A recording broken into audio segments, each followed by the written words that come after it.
प्रथम चिंगुड़ी को बाछिकी धोई नवा से लुण हल्दी पकईकि भाजी नवा फ्राए करनवा तापर आलू पकईकि भाजवा से देखते तेल पकई फुटण पकई देती तापर से पियाज गोटे ने पियाज दब पियाज नहीं पियाज काटिकी से पियाज पकईवा पियाज लाल हो गले पियाज भाजवा एपट कर लाल हो गले आम से गोटे मीडियम साइज पियाज टमाटो काटिकी दबा टमाटो को भी भाजी नवा से टमाटो भाजी गला अदा रसुण जीरा शुखला लंका बाटिकी पेस्ट करके रखी ताकू देके भाजी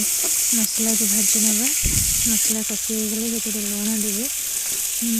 लुण काश्मीरी चिली धनिया गुंड गरम मसला पकईकि भलसे मसला कषा मसला कषि गले आम से पानी देवा पानी देला पानी फुटे पानी फुटे से चिंगुड़ी भाजी चिंगुड़ी दवा 5 मिनट फुटा छाड़देवा चिंगुड़ी फुटिले तापर आम रेडी हो चिंगुड़ी करी आपन तो सब मसला डायरेक्ट करते आम एथर